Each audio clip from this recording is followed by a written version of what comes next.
My name is Carson and this is On Air with Heritage Action, a podcast built for conservatives. Twice a week, we break down some of the most important issues facing our country and talk about how you can get involved today in the fight for conservative values. Today, we're talking China. This week, some pretty interesting news broke about a China-based company buying up 370 acres of farmland in North Dakota. And it's especially interesting that the land they purchased is only about 12 miles away from Grand Forks Air Base, which houses sensitive drone, satellite, and surveillance technology.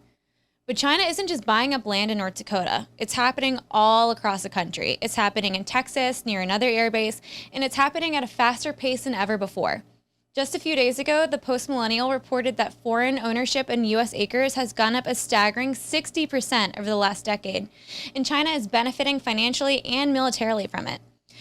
But this is about more than just military espionage. China is also looking to steal our agriculture research and our intellectual property and reverse engineer our genetically modified crops to bolster their own domestic food security and, of course, their economy.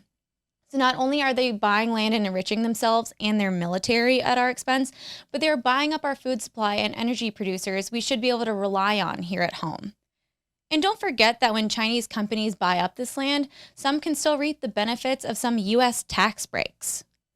It also isn't just farmland. Last year alone, Chinese investors spent $6.1 billion on U.S. real estate.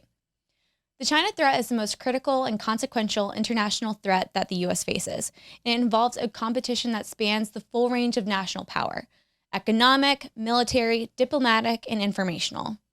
The question now shouldn't be, why is China buying this farmland and real estate? We know their intentions are bad. The question is, why don't we have stricter oversight on this? And why doesn't the left have a better plan to counter China? At this point, you're probably wondering what Congress and President Biden are doing to properly counter China's threat. So are we.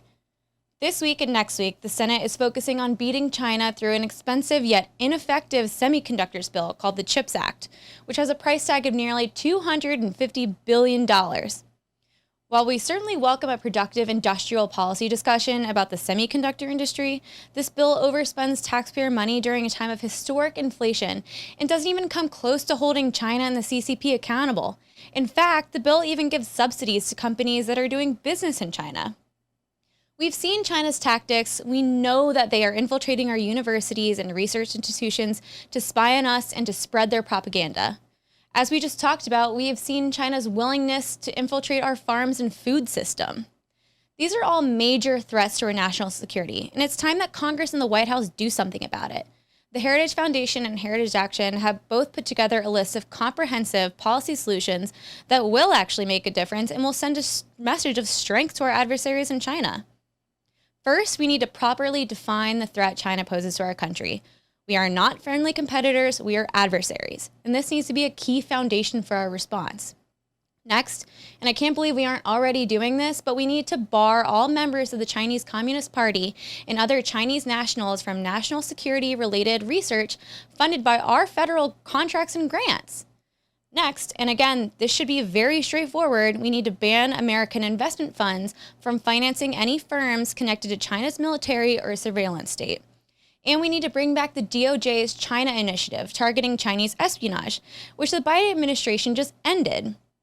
Importantly, we need to build a China-resistant economy by cutting China out of U.S. supply chains and key industries and establishing new domestic production and manufacturing capacity, but in a smart way that doesn't just benefit tech companies. Here at home, we need to get our fiscal house in order by cutting unnecessary spending and reducing the national debt. We need to cut damaging, growth-killing regulations and abandon government-sponsored woke objectives. If we are going to be true competitors with China, we can't take deliberate action to weaken our own economy. And we also can't allow China to spread their propaganda here or allow U.S. businesses to contribute in any way to their agenda. We need to restrict Chinese media outlets and official spokespersons from using American social media to inject CCP propaganda into American domestic political debates. And we need to make U.S. CEOs personally liable if their business knowingly provides technological assistance to Beijing's human rights abuses. Of course, the left's CHIPS Act fails short on all these fronts. That's why Heritage Action key voted against this bill so that we can hold our leaders accountable for putting corporate welfare and reckless spending over sound economic and foreign policy. This really comes down to two broader things we need to do. We need to strengthen our own country domestically so that we remain a true economic competitor. We also need to roll back the policies and international agreements we have in place, which actually strengthen Beijing both directly and indirectly. So next time you see news about a CCP-linked company buying up major tracts of farmland or real estate, ask yourself whether you think weak bills like the CHIPS Act are actually going to address the scale of our CCP problem. Ask yourself whether adding more to the national debt and driving up inflation is going to make us more competitive with China. Or whether the America First plan I just talked about would hold the CCP accountable and protect our economic and security interests. Conservatives look forward to leading this effort in the next Congress under new leadership and with a new vision for how to defeat China. But in the meantime, you can help us fight back against the CHIPS Act. Call your senators and demand they vote no on this flawed bill. And ask them what they are truly doing to hold China accountable. That's it for another episode of On Air with Heritage Action. Thank you for tuning in. If you like what you heard in today's episode, please click the follow button. If you want to receive a text message each time a new episode airs, text podcast to 51776 and you'll never miss an episode. That's podcast to 51776. Hi, it's me again, and we need your help. If you like the insights and activist resources we are providing, please take 1 minute and help us spread the word. Share this episode with friends and family on social media, email, or text. We need everyone's help in the fight to hold Washington accountable. And don't forget, you are also able to subscribe and listen to episodes on your smartphone. Just open up your favorite podcast app and search for On Air with Heritage Action. Click subscribe and download episodes so that you can take them with you on the go. It's the best way to make sure you never miss a thing. Thanks.